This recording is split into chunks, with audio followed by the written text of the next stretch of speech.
Hey everybody, Fishman here. Welcome to the video. This is Fishing Blog number 101, and I thought it was going to be a bit difficult trying to find some stuff to show you, but apparently there are still things you haven't seen in the fish room after the 100%.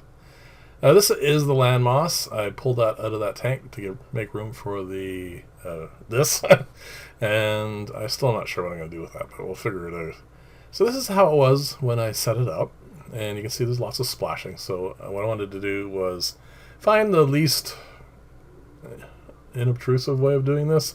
I wanted to cut down on the splashing, but still leave lots of air circulation. So I put these two on, and you see it cuts it down nicely, and everything still flows properly. And of course, I still get my gas exchange, which is really nice. So I'm going to pan down here in a second. You can see that it trickles through quite well, and I'm having no issues with this tank at all as far as the filter working. Well, I mean, I really didn't expect it to.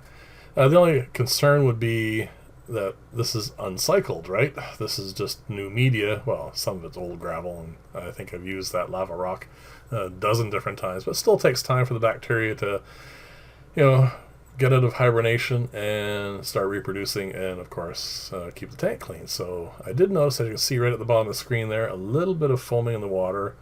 You can see a little bit at the top here now as well. So I did a good-sized water change. I haven't noticed any ill effects with the fish or anything, but I'll keep an eye on it. And probably by next week, I'll have some plants in there as well, and that will really also help. So we will get that all going quite quickly. These babies are actually a lot larger this week than I showed you last week at the 100. They're growing really well. This is, remember, from one pair of Zebra Daniels breeding, and I think I have 30 or 40 fry in here. Some are going to get called out, of course, because, well, that one right there in the middle, they don't swim as well, and of course there's going to be issues and all that sort of stuff. But for the most part, they look pretty good, so I'm very happy with that.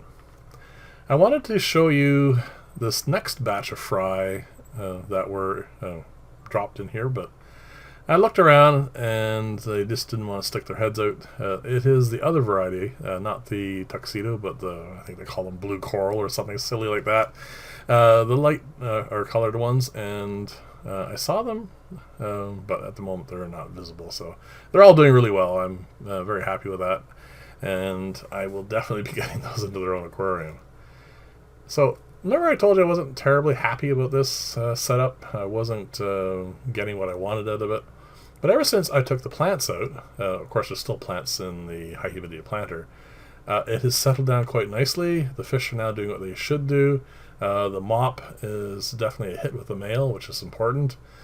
He used to spend almost all his time back in over the gravel there, and now he is out doing his thing, chasing females, and they are laying eggs. I haven't tried getting more eggs out of this since the last batch, but because I have eggs in a container now, I don't really have to worry about it anymore, because none of these are going to hatch out unless, of course, I've missed a few. But once I start getting some hatchlings in that tub, I will go through and search again, make sure I get as many as possible. He is a lovely guy, and he's doing very, very well. And of course, he doesn't mistreat anything, and the tank's happy, and so very happy with this. So as you can see here, they're getting quite well developed. If you watch the one on the bottom, as soon as this settles down a bit, in a few seconds here, you're going to see the egg in the bottom, the embryo in there, is going to wiggle around a little bit, which is I'm very happy about. Now the one on the top, I am a little concerned about. Oh, there it goes. See it just moved there now? The one on the top I'm a little concerned about because the color seems off. So it may have expired. But there are currently 8 or 9 eggs in here. I'm going to pan over in a second to one of the others. You can see this one's also doing really well. Sorry for the shakiness, but this is really, really magnified. And I am going to do up one in the microscope, hopefully for next week. I'm going to show you this just because. I mean, this is how I look at my pond all the time anyway. They're expecting to get fed right now, and they're just teeming and running back and forth.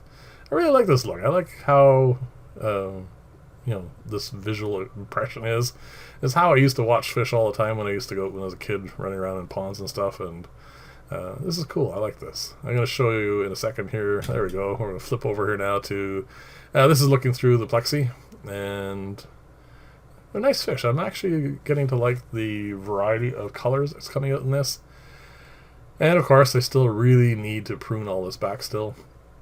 It's amazing how much stuff you need to do for a fish room. I mean, I just never seem to get to it all. I left this unfortunately magnified a little bit higher than normal because I wanted to show the guppies up. But you can still see everything nicely, and all the plants are doing really well. This leaf has really grown. I'm glad that one clipping is really taking off.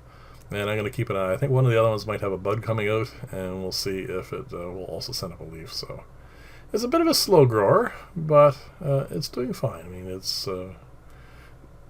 is a nice plant, which is really all that really matters. So that's really good. This is the new pickup. I like this. Way back in my university days, I ran across this as the greenhouses where I was doing some of my work.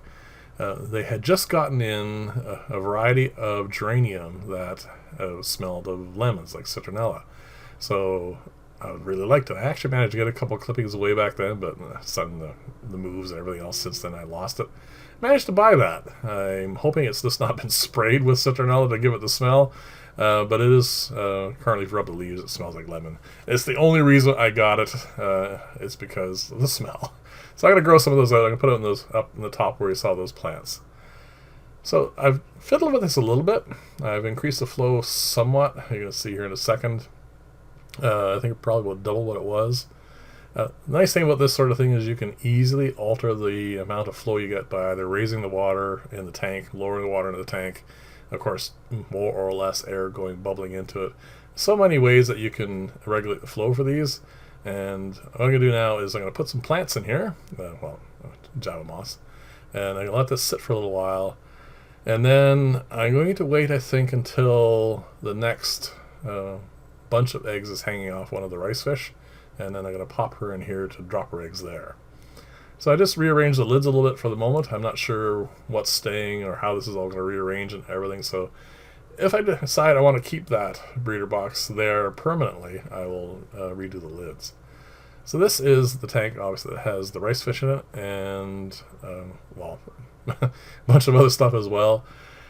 I noticed when I was recording this that yet another cherry shrimp is in here and has grown up. And there she is. I'm going to pull her out. And I still haven't seen any of the red crystals yet, so I'm still keeping an eye out for that as well. And there is a bunch of eggs in there from the rice fish, but it's hard to say whether they're going to survive or not. That's a nice big ball of Java moss, so we'll see. This is the Lexan lid that I made.